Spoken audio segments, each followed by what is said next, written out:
और very good afternoon to one and all present है। कैसे हो आप लोग? होप करता हूँ आप लोग बहुत अच्छे होंगे, एग्ज़ाम की प्रिपरेशन बहुत अच्छे से कर रहे होंगे। आज हम मिले हैं फिर से एक नया सेशन स्टार्ट करने के लिए। ये सेशन इग्नू एमए के जो स्टूडेंट हैं, सेकेंड ईयर के जो स्टूडेंट हैं, जिनके पास जो सब्जेक्ट ऑस्ट्रेलियाज़ फॉरेन पॉलिसी, उनके लिए है।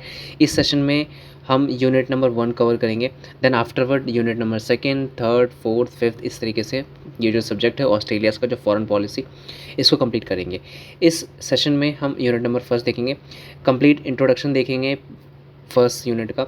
ये जो नोट्स हैं रानी मैम जी ने बनाए हैं, तो इस नोट्स को बनाने का जो क्रेडिट है उन्हीं को मिलना चाहिए। यूनिट नंबर 1 बात करता है importance of studying the Australia का फॉरेन पॉलिसी। क्यों पढ़ना है, क्या इंपॉर्टेंस है, क्यों है? मैं तो कहता हूँ कि ऑस्ट्रेलिया की फॉरेन पॉलिसी के अलावा किसी भी कंट्री का अगर हमें फॉरेन पॉलिसी पढ़ना है, किसी भी कंट्री का हमें अगर फॉरेन पॉलिसी जानना है, तो क्यों जानना चाहिए, क्यों पढ़ना क्यों चाहिए? हमें ये देखना है, अगर सपोज़ किसी के साथ अग्रीमेंट भी एंटर करना चाहते हो कि मेरे को इसके साथ एक पार्टनरशिप डिसाइड करनी है, या मेरे को इसके साथ एक कंपनी में जॉइंट वेंचर एंटर करना है या कोलैबोरेशन करना है, तो हम जानते हैं सामने वाले को, समझते हैं। तो उसी तरीके से किसी भी कंट्री के साथ हमें अगर ट्रेड करना है, ऑस्ट्रेलिया के साथ ट्रेड करना है, चाइना के साथ ट्रेड करना है, तो उनकी फॉरेन पॉलिसीज़ क्या है, उनका एक्सपोर्ट करने का क्या रूल्स एंड रेगुलेशंस हैं, इंपोर्ट करने का क्या रूल्स एंड रेगुलेशन है, मेजर इंपोर्ट एक्सपोर्ट वो लोग कहाँ से करते हैं, किस तरीके से वो लोग फॉरेन एक्सचेंज को कन्वर्ट करते हैं डॉलर्स में, उनका मेथड क्या है एक्सचेंज में कन्वर्ट करने का, उनका रिस्ट्रिक्शंस क्या-क्या हैं, किस तरीके से अगर आप एक्सपोर्ट इंपोर्ट करते हो तो कुछ बैरियर तो नहीं है उनकी कंट्रीज़ में, या फिर हम इंपोर्ट करते हैं वहाँ से तो उनका टैरिफ रूल क्या है, क्या रेट ऑफ टैक्सेस अप्लाई होंगे, किस तरीके से एक्सपोर्ट किया जाएगा उनकी कंट्री से हमारी कंट्री में, किस तरीके से हम इंपोर्ट करेंगे उनकी कंट्रीज़ से। तो ये सारी चीज़ों को समझने के लिए, ठीक है, डॉक्यूमेंटेशन किस तरीके से होगा, बिल ऑफ लैडिंग किस तरीके से किया जाएगा, और माल अगर शिप से आएगा तो किस तरीके से आएगा, मेजर अगर हमें उनसे बार्टर सिस्टम में अगर इंपोर्ट और एक्सपोर्ट करना है तो उसके लिए उनकी फॉरेन पॉलिसीज़ में कोई प्रोविज़न है कि नहीं। तो सिर्फ ऑस्ट्रेलिया की फॉरेन पॉलिसी को ना समझते हुए अगर हम किसी भी कंट्री के साथ फॉरेन ट्रेड करना चाहते हैं, फॉरेन ट्रीटी करना चाहते हैं, फॉरेन एक जॉइंट वेंचर या फिर पार्टनरशिप एंटर करना चाहते हैं, तो हमें उनकी कंट्री का जो फॉरेन पॉलिसी है वो समझना पड़ेगा। बट इस सेशन में हम मेजरली ऑस्ट्रेलिया की फॉरेन पॉलिसी के बारे में डील करने वाले हैं कि किस तरीके से जो ऑस्ट्रेलिया कंट्री है, जो कि इंडिया एंड पैसिफिक ओशन के बीच में लोकेटेड है, वो कंट्री किस तरीके से बाकी कंट्रीज़ के साथ रिलेशन मेंटेन करता है, क्या उनका तरीका है एक्सपोर्ट इंपोर्ट करने का, क्या उनका तरीका है फॉरेन एक्सचेंज से डील करने का, ये सारा कुछ ऑस्ट्रेलिया की फॉरेन पॉलिसी हमें इंडियंस को, या फिर एमए सेकेंड ईयर के स्टूडेंट जो हैं, इग्नू एमए सेकेंड ईयर के जो स्टूडेंट है, उनको फॉरेन पॉलिसी, वो भी ऑस्ट्रेलिया की फॉरेन पॉलिसी को पढ़ना क्यों ज़रूरी है, क्यों इंपॉर्टेंट है? इंपॉर्टेंट इसलिए है क्योंकि एशिया स्पेसिफिक रीजन में ऑस्ट्रेलिया कवर होता है और इंडियन एंड पैसिफिक ओशन में कवर होता है ऑस्ट्रेलिया। और मेजर जो इंपोर्ट एक्सपोर्ट जो हमारा होता है ऑस्ट्रेलिया एंड इंडिया के बीच में बहुत अच्छे से होता है, उनके रिलेशंस हमारे साथ बहुत अच्छे हैं। हमारे इंडियंस के बहुत सारे स्टूडेंट्स हैं जो Australia higher studies and masters के लिए ऑस्ट्रेलिया जाते हैं और वहाँ रह के पढ़ते हैं। तो ये सब कुछ कैसे पॉसिबल है? तो उनकी फॉरेन पॉलिसीज़ अलाउ करती होगी ना, उनकी फॉरेन पॉलिसीज़ में रिस्ट्रिक्शंस नहीं है, बैरियर्स नहीं है, ईजिली इंपोर्ट एक्सपोर्ट है, फ्लेक्सिबल नेचर का है, ज़्यादा रिजिड नहीं है, चेंजेस ईजिली हम अडेप्ट कर लेते हैं वो लोग। तो ये सब कुछ कहाँ लिखा हुआ है? फॉरेन पॉलिसीज़ में लिखा हुआ है। किसकी फॉरेन पॉलिसीज़ में लिखा हुआ है? ऑस्ट्रेलिया की फॉरेन पॉलिसी में लिखा हुआ है। तो इस सेशन में हम ऑस्ट्रेलिया की फॉरेन पॉलिसीज़ को मेजरली डिस्कस करने वाले हैं। आज हम बात करेंगे ऑस्ट्रेलिया की फॉरेन पॉलिसी के बारे में, जो इग्नू सेकंड ईयर, ये तो हमने देख लिया, ठीक है। इंट्रोडक्शन में स्टार्ट करते हैं कि ऑस्ट्रेलिया की फॉरेन पॉलिसी क्या है, या फिर किसी भी कंट्री की फॉरेन पॉलिसी क्या है। फॉरेन पॉलिसी मतलब जो कि मैनेज करता है relation with other countries, country मतलब लाइक अगर ऑस्ट्रेलिया इंडिया के साथ डील कर रहा है तो उसके साथ उसके रिलेशंस कैसे मेंटेन कर रहा है, चाइना के साथ जो रिलेशंस है कैसे मेंटेन कर रहा है, अमेरिका के साथ अगर एक्सपोर्ट इंपोर्ट कर रहा है तो उसके साथ रिलेशन कैसे मेंटेन कर रहा है। तो ये सारा कुछ पहले से रिटर्न में होता है, उसी पॉलिसी को बोलते हैं फॉरेन पॉलिसी। तो किस तरीके से अदर कंट्रीज़ के साथ रिलेशन मेंटेन कर रहा है, किस तरीके से इंटरनेशनल ऑर्गेनाइजेशन, ऐसी ऑर्गेनाइजेशन जिनका मोटिव क्या होता है, सिर्फ एक स्पेसिफिक नहीं होता है, जनरली जितनी भी कंट्रीज़ हैं उस ऑर्गेनाइजेशन के साथ एसोसिएटेड हैं, उनको हेल्प करना, like World Trade Organization, World Health Organization, United Nation, इस तरीके के ऑर्गेनाइजेशन को इंटरनेशनल ऑर्गेनाइजेशन कहते हैं। इनका काम क्या होता है? सर्विस देना इंटरनेशनली मतलब बीइंग इंडिविजुअली नहीं, बीइंग टू द कंट्रीज़ को क्या करना, सर्विसेज देना। तो इनके साथ कैसे रिलेशन मेंटेन करता है, ठीक है। तो ये कुछ कैसे पता चलेगा ऑस्ट्रेलिया, तो उनकी फॉरेन पॉलिसीज़ के हिसाब से, ठीक है। तो ऑस्ट्रेलिया की फॉरेन पॉलिसीज़ के बारे में हमने एक ब्रीफ जो बेसिक इंट्रोडक्शन जो चाहिए हो था, एक थोड़ा-सा बैकअप समझने के लिए या फिर बेस बनाने के लिए हमने वो समझ लिया है, ठीक है। बीइंग लोकेटेड स्ट्रैटेजिकली, मैंने बोला ना एशिया पैसिफिक रीजन में बहुत ही स्ट्रैटेजिक लोकेशन पे जो ऑस्ट्रेलिया जो कंट्री है वो लोकेटेड है, जो एक बहुत ही मेजर रोल प्ले करता है in the regional piece and trade and security purpose के लिए। तो इसलिए भी हमारा ऑस्ट्रेलिया का फॉरेन पॉलिसीज़ को पढ़ना एंड समझना जो बहुत ही ज़्यादा ज़रूरी है, ठीक है। तो फॉरेन पॉलिसी मतलब समझा कि किस तरीके से वो दूसरी कंट्री के साथ काम करती है, ट्रेड करती है, डिफेंस एग्रीमेंट कैसे साइन करती है। अगर हमें उनके साथ एक नया ट्रीटी भी साइन करना है ना, तो हमें उनकी फॉरेन पॉलिसी को समझना पड़ेगा कि वो लोग हमारे डिमांड्स या हमारी इच्छाओं या हमारी जो भी नीड्स हैं एग्रीमेंट में इंक्लूड होना चाहिए, वो समझ पाएंगे या नहीं समझ पाएंगे। तो इसलिए भी हमें ऑस्ट्रेलिया, ऐसा नहीं है कि सिर्फ हम ही अगर इंडिया और ऑस्ट्रेलिया के बीच में अगर कोई ट्रीटी साइन होनी है, कोई पार्टनरशिप साइन होना है या फिर कोई एग्रीमेंट साइन होना है, तो हम उनकी फॉरेन पॉलिसी को पढ़ेंगे, ऐसा है। और साथ में वो भी हमारी फॉरेन पॉलिसीज़ को पढ़ेंगे। हमारी जो इंडिया की फॉरेन पॉलिसी है, फैमा की जो रेगुलेशंस हैं, foreign exchange management act 1999, foreign contribution regulation act, FCRA की जो रेगुलेशन है, फैमा की जो रेगुलेशन है, एफडीआई की जो रेगुलेशंस हैं, ओडीआई की जो इंडिया की रेगुलेशंस है, ये सारी रेगुलेशंस को भी वो लोग पढ़ेंगे। ये भी हमारा फॉरेन पॉलिसी का पार्ट है, इंडिया की फॉरेन पॉलिसी का पार्ट है, ठीक है। तो दोनों कंट्रीज़ जो भी कंट्रीज़ है, रिस्पेक्टिव कंट्रीज़, उनकी कंट्रीज़ का जो फॉरेन लॉज हैं उनको पढ़ती हैं, उसके हिसाब से फिर वो रिलेशन मेंटेन करती है, अग्रीमेंट, कॉन्ट्रैक्ट, ये सारा कुछ फ्यूचर में करती है, ठीक है। तो ये भी एक इंट्रोडक्शन हो गया। नेक्स्ट है ऑब्जेक्टिव, कि हम क्यों पढ़ रहे हैं, ठीक है, समझ लिया, ठीक है, क्यों पढ़ रहे हैं ऑस्ट्रेलिया की फॉरेन पॉलिसी। फिर भी एक बार और देख लेते हैं, टू अंडरस्टैंड हाउ ऑस्ट्रेलिया का जो डोमेस्टिक स्ट्रेंथ है किस तरीके से उनकी फॉरेन पॉलिसी में एक हेल्प करता है, एक एक्स्ट्रा एज देता है। अगर मैं सिंपली बोलूँ तो किस तरीके से ऑस्ट्रेलिया की जो फॉरेन पॉलिसी है वो डोमेस्टिकली क्या हेल्प करता है, डोमेस्टिक क्या क्या स्ट्रेंथ है ऑस्ट्रेलिया की, ठीक है, जो उनकी फॉरेन पॉलिसी में हेल्प करता है। ऐसा क्या क्या पिक्यूलियर पॉइंट्स है फॉरेन पॉलिसी में जो ऑस्ट्रेलिया को उनकी डोमेस्टिकली हेल्प करता है, ये भी पढ़ेंगे। और एनालाइज करेंगे कि किस तरीके से जो ऑस्ट्रेलिया है मल्टीलेटरल से बायलेटरल पे शिफ्ट हुआ है, ठीक है, जिसको मल्टीलेटरल से लेके बायलेटरल पे शिफ्ट हुआ है, ठीक है। हम जब भी कॉन्ट्रैक्ट एंटर करते हैं किसी भी पार्टी के साथ या फिर कोई अग्रीमेंट एंटर करते हैं, तो 3 तरीके से एंटर कर सकते हैं, या तो हम यूनिलैटरल करेंगे, बायलैटरल करेंगे या फिर मल्टीलैटरल करेंगे। ये तीनों क्या होते हैं, जब हम इसको अभी पढ़ेंगे ना आगे स्लाइड्स में, हम यूनिलैटरल, बायलैटरल, मल्टीलैटरल क्या होता है मैं ब्रीफ बताऊंगा। ऑस्ट्रेलिया फॉरेन पॉलिसी में नहीं है बट फिर भी समझेंगे, ठीक है। और किस तरीके से ऑस्ट्रेलिया का जो रिलेशन है इंडिया के साथ, क्या कवरेजेस क्या है, ठीक है, ये भी हम इस सेशन में समझने वाले हैं, ठीक है। हमने देख लिया कि एशिया पैसिफिक रीजन में है और इकोनॉमी बहुत, हाँ इस ऑस्ट्रेलिया की इकोनॉमी बहुत ही ज़्यादा स्ट्रॉन्ग है, पता है हमको, ठीक है। ओशन के बीच में है, इंडियन ओशन पैसिफिक ओशन के बीच में है, इसलिए भी हमें बहुत ही ज़्यादा इंपॉर्टेंट है पढ़ना। और सिक्योरिटी पर्पज़ के लिए, ट्रेड पर्पज़ के लिए, पीस मेंटेन रहना चाहिए। यार हमारा पड़ोसी ही है ऑलमोस्ट, ठीक है, अगर वो ही हमसे ज़्यादा ऐसी कंट्री है जहाँ पे बहुत ही ज़्यादा वॉर होते हैं, तो थोड़ा बहुत इफेक्ट जो होता है हमारी कंट्री में भी आएगा, ठीक है। अगर आपके पड़ोसी के घर में अगर लड़ाई झगड़ा हो रहे हैं तो हो सकता है ना उसका थोड़ा बहुत असर आपके घर में भी हो। तो इसी तरीके से बहुत ही क्लोज कंट्री है इंडिया की ऑस्ट्रेलिया, तो वो बहुत ही पीस रहना चाहिए। ये सारा कुछ समझने के लिए, ये सब देख के ही किसी के साथ कॉन्ट्रैक्ट एंटर किया जाता है, तो हमें उनकी फॉरेन पॉलिसीज़ को इसलिए समझना है। नेक्स्ट है ऑस्ट्रेलिया के क्या क्या डोमेस्टिक स्ट्रेंथ है, क्या क्या ऐसे पॉइंट्स हैं जो ऑस्ट्रेलिया का डोमेस्टिकली स्ट्रॉन्ग करता है ऑस्ट्रेलिया को, ठीक है, जो कि बहुत ही मेजर रोल प्ले करता है उनकी फॉरेन पॉलिसीज़ में। सबसे पहला पॉइंट है उनका जो डेमोक्रेटिक सिस्टम है, डेमोक्रेसी है, वो बहुत ही ज़्यादा स्ट्रॉन्ग है। स्ट्रॉन्ग मतलब वहाँ पे इंस्टीट्यूशंस जो हैं, ठीक है, बहुत ही ज़्यादा स्ट्रॉन्ग है। पॉलिटिकली इंटरफेरेंस थोड़ा सा कम रहता है, ठीक है। वहाँ पे एक्चुअली में लोग हैं वो रूल्स को फॉलो करते हैं, मानते हैं, मतलब कह सकता हूँ वहाँ का लॉ और इंस्टीट्यूशन बहुत ही ज़्यादा स्ट्रॉन्ग है, ठीक है। स्टेबल डेमोक्रेसी है, ज़्यादा वहाँ पे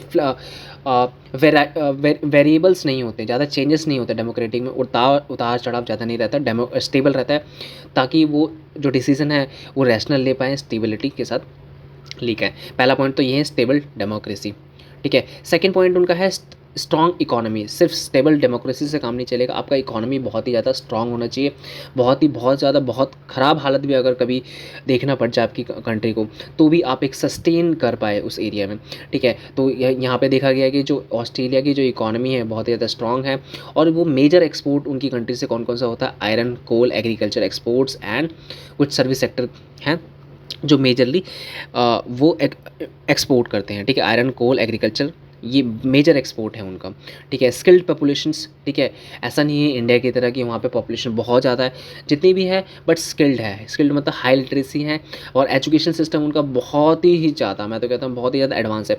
अगर आप नोटिस किया होगा ना, अगर आप ओल्ड मूवीज़ या फिर ओल्ड क्लिप्स देखते हो, ठीक है, वो हमारी नहीं, इंडियंस की नहीं, ऑस्ट्रेलिया की या फिर अमेरिका की, तो वो उस टाइम पे भी हम जहाँ पे स्ट्रगल कर रहे थे इंडिपेंडेंस के लिए स्ट्रगल कर रहे थे, वहाँ पे वो लोग बहुत ही ज़्यादा हाई रिच, हाई क्लास तरीके की शो रिकॉर्ड करते थे, एंड उस तरीके का उनका कल्चर था, और उस तरीके का उनका लिटरेसी रेट था, उस टाइम पे एजुकेशन सिस्टम था, और वो लोग वो जो चीज़ हम अभी देख रहे हैं, ये लोग हो सकता है इन्होंने बहुत पहले उसको एक्सपीरियंस करके आगे बढ़ चुके हैं, ठीक है। तो स्किल्ड पॉपुलेशन है, सिर्फ पॉपुलेशन नहीं है, पॉपुलेशन स्किल्ड है, ठीक है। डेमोक्रेसी स्टेबल है, इकोनॉमी स्ट्रांग है, पॉपुलेशन स्किल्ड है, एंड उनकी जो लोकेशन है बहुत ही स्ट्रैटेजिक है। स्ट्रैटेजिक मतलब ऐसी लोकेशन जहाँ मैं कह सकता हूँ बहुत ही अच्छी लोकेशंस है, इंपोर्ट एक्सपोर्ट के लिए, खासकर इंडिया के लिए बहुत अच्छी है, उससे उधर से फिर आपका यूरोप के लिए भी बहुत अच्छी लोकेशंस हैं, आप अगर उसको कुछ इंपोर्ट करना हो, यूएसए के लिए भी बहुत अच्छी लोकेशंस है, तो बहुत स्ट्रैटेजिकली, ऐसा नहीं बहुत कोने में जाके वो कंट्री लोकेटेड है, ठीक है। तो ये कुछ 4 मेजर पॉइंट है ऑस्ट्रेलिया का जो डोमेस्टिकली स्ट्रेंथ करता है उसको फॉरेन पॉलिसीज़ में, ठीक है। तो डेमोक्रेसी स्टेबल है, इकोनॉमी स्ट्रांग है, पॉपुलेशन स्किल्ड है, लोकेशन स्ट्रैटेजिक है, ठीक है। तो इंडिया स्पेसिफिक ओशन में है, and giving a marine time advantage मिलता है उनको, ठीक है। मैं दिखा देता हूँ, अगर आपने ऑस्ट्रेलिया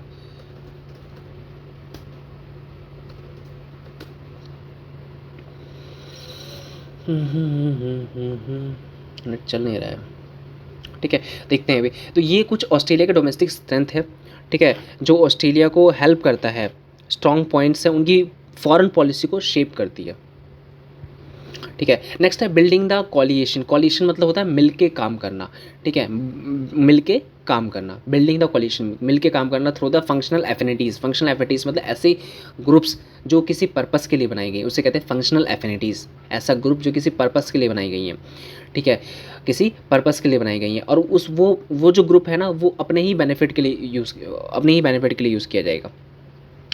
तो ऑस्ट्रेलिया कैसे काम करता है दूसरी कंट्रीज़ के साथ, ठीक है, ये हम देखेंगे अभी बायलैटरल एंड यूनिलैटरल, ठीक है। उससे पहले देख लेते हैं कि building coalition through the functional affinities. Functional affinities मतलब ग्रुप, ठीक है, जो कंट्रीज़ मिलके बनाती हैं, लाइक एशियन डायलॉग ये ग्रुप है, क्वाड ये ग्रुप है, ठीक है। ये इनका काम क्या होता है, ये कंट्रीज़ आपस में मिलके एक ट्रीटी साइन करती हैं, ठीक है। कुछ ही कंट्रीज़, सारी कंट्रीज़ मिलके नहीं, कुछ ही कंट्रीज़ आपस में ट्रीटी साइन करती हैं। वो ट्रीटीज़ में बताते हैं कि हमारे हमारे हमारे बेनिफिट के लिए क्या क्या चीज़ें होनी चाहिए। तो वो लोग आपस में ही मिलके कुछ एक अपनी बेनिफिट के लिए एक एग्रीमेंट साइन करते हैं कि हमारी ही कंट्री, चार, सपोज क्वाड है, क्वाड में 4 कंट्री इंक्लूडेड है, यूएसए, ऑस्ट्रेलिया, जापान और इंडिया, ये 4 कंट्री के बीच में अगर कोई इम्पोर्ट एक्सपोर्ट होगा ना, तो वो स्क्वाड से रेगुलेट होगा, उस स्क्वाड एग्रीमेंट से रेगुलेट होगा, उस स्क्वाड पार्टनरशिप डीड जो है उससे रेगुलेट होगा, ठीक है। उनका रेट ऑफ एक्सपोर्ट इंपोर्ट क्या होगा, तो वो लोग आपस में उसको रेगुलेट कर सकते हैं, ठीक है। एशियन डायलॉग्स है, ये भी कंट्रीज़ के बीच में है, सिक्योरिटी पर्पज़ के लिए एशियन डायलॉग्स जो एग्रीमेंट है ये सेटअप किया गया था, ठीक है। तो इस तरीके से आपने देखा होगा G20 समिट है, तो G20 समिट में ग्लोबली 20 कंट्रीज़ ने आपस में मिलकर एक ब्रिक्स है जो 5 कंट्रीज़ से मिलकर बना हुआ है। तो इस तरीके से अलग अलग कोलिएशंस बनाते हैं लोग, ताकि हम आपस में म्यूचुअली बेनिफिट करके अपने हम जो पार्टी कंपनी हैं, पार्टी कंट्रीज़ हैं, वो आपस में बेनिफिट लेके आगे बढ़ सकें, ठीक है। तो building coalition through the functional affinity समझ आ गया। From the multilateral to bilateral, मैंने देखा था कि मल्टीलेटरल बायलैटरल एक यूनिलैटरल होता है, ठीक है। जब भी हम कॉन्ट्रैक्ट करते हैं ना, तो अगर contract party to the contract अगर 2 हैं, तो ऐसे कॉन्ट्रैक्ट को बोलते हैं बायलैटरल कॉन्ट्रैक्ट। अगर पार्टी टू कॉन्ट्रैक्ट 2 से ज़्यादा हैं, ऐसे कॉन्ट्रैक्ट को बोलते हैं मल्टीलेटरल कॉन्ट्रैक्ट। अगर पार्टी टू कॉन्ट्रैक्ट सिर्फ एक ही पर्सन है, ऐसे कॉन्ट्रैक्ट को बोलते हैं यूनिलैटरल कॉन्ट्रैक्ट। ऐसे कौन से कॉन्ट्रैक्ट होते हैं देख लेते हैं पहले। हमें यहाँ पे बायलैटरल, यूनिलैटरल और मल्टीलैटरल नहीं समझना है, ना ही हमें ये समझना है कि यूनिलैटरल कॉन्ट्रैक्ट या फिर बायलैटरल कॉन्ट्रैक्ट या फिर मल्टीलैटरल कॉन्ट्रैक्ट क्या होते हैं। हमें ये समझना है कि मल्टीलैटरल से बायलैटरल ऑस्ट्रेलिया कैसे शिफ्ट हुआ।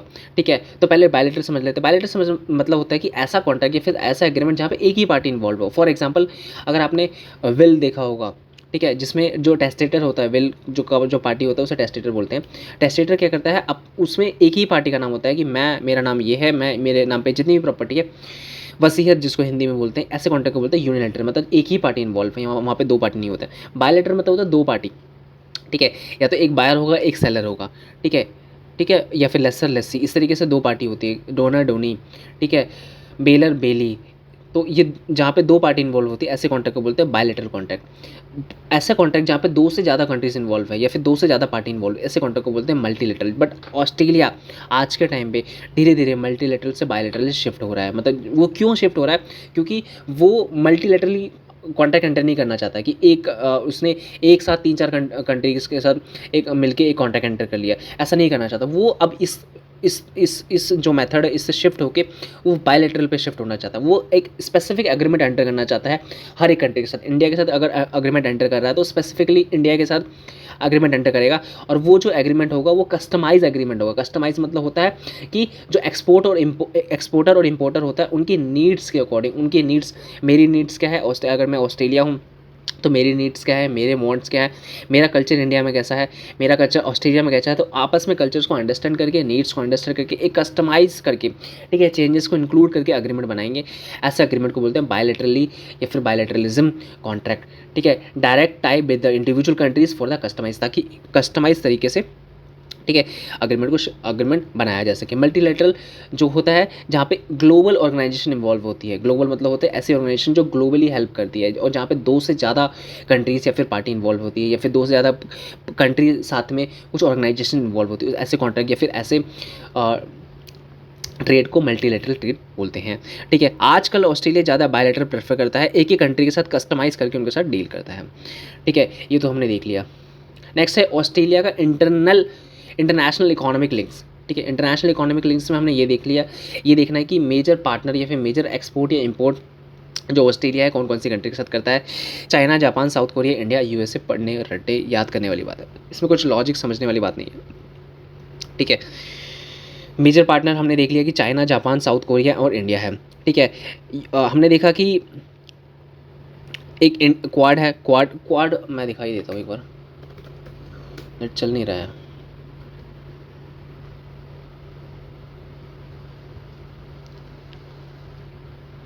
देखते हैं अभी। ठीक है, क्वाड मतलब एक ट्रीटीज़ हैं चार कंट्रीज़ के बीच में। ठीक है, ऑस्ट्रेलिया, अमेरिका, इंडिया और जापान। ठीक है, इंडिया, ऑस्ट्रेलिया और यूएस, अमेरिका और जापान, ये चार कंट्रीज़ के बीच में। ठीक है, ये क्वाड बनता है। क्वाड मतलब होता है एक क्वाड्रिलेटरल बनता है कंट्रीज़ के बीच में, इसलिए इन्होंने क्वाड बोल दिया। तो ये लोग आपस में ही ट्रीटीज़, चार कंट्रीज़ ने मिलकर एक अग्रीमेंट ट्रीटी साइन की हुई है, ये अपने बेनिफिट के लिए। ठीक है, कि इसका पर्पस क्या होगा, पर्पस ये होगा कि जो भी फोस्टर्न free open Indo Pacific region, इस तरीके से इन्होंने अपनी कस्टमाइज तरीके से एक ट्रीटी बनाई गई है। ठीक है, तो ऐसी कंट्रीज़ मिलकर अपनी अपनी एरिया में कंट्रीज़ मिलकर क्या करते हैं, ट्रीटीज़ बनाते हैं। और ये इंटरनेशनल लिंक में देखा कि मेजर पार्टनर क्या है, China, Japan, South Korea, India और USA. China biggest trade partner है कोल और आयरन एक्सपोर्ट के लिए, और जापान और साउथ कोरिया जो है वो भी बहुत ही ज़्यादा इंपॉर्टेंट ट्रेड में हेल्प करते हैं ऑस्ट्रेलिया के, और टेक पार्टनर मतलब टेक्नोलॉजी में बहुत ही ज़्यादा हेल्प करते हैं, टेक्नोलॉजी एक्सपोर्ट इंपोर्ट में। ठीक है, कौन कौन, जापान एंड साउथ कोरिया। और एंजस क्या है, अगर आपने एक वर्ड और सुना होगा ऊपर, एंजस नहीं आया अभी, ठीक है कोई बात नहीं। ठीक है, एंजस भी एक ट्रीटी साइन की गई है। ठीक है, सिक्योरिटी ट्रीटी 1951 में ऑस्ट्रेलिया, न्यूजीलैंड और यूएस के बीच में साइन हुआ था। ठीक है, हाँ ये रहा एंजस पैक्ट, सिक्योरिटी लिंक्स। ठीक है, क्वाड साइन हुआ है इंडिया, यूएस, जापान, ऑस्ट्रेलिया के बीच में, to maintain Indo Pacific security balance को मेंटेन करने के लिए, and strong navy to patrol the regional waters. ANZUS क्या है, एंजस यूएसए एंड न्यूजीलैंड के बीच में एक सिक्योरिटी एंड ट्रीटी साइन है। सिक्योरिटी अलायंस को देखते हुए, सिक्योरिटी अलायंस मतलब 1951 में ट्रीटी साइन हुई थी, और जो कि हम म्यूचुअली आपस में कंट्रीज़ को क्या करेंगे, हेल्प देंगे किस चीज़ में, डिस्प्यूट रिजोल्यूशन में। ये था ऑब्जेक्टिव एंजस का। नेक्स्ट है ऑस्ट्रेलिया और इंडिया का क्या कवरेज है, ऑलरेडी हम देख चुके हैं, फिर भी देख लेते हैं क्या रिलेशन है ऑस्ट्रेलिया और इंडिया का। ठीक है, उनकी फॉरेन पॉलिसी और हमारी फॉरेन पॉलिसी के अकॉर्डिंग। ठीक है, दोनों की जो वैल्यूज़ है बहुत ही ज़्यादा शेयर्ड है।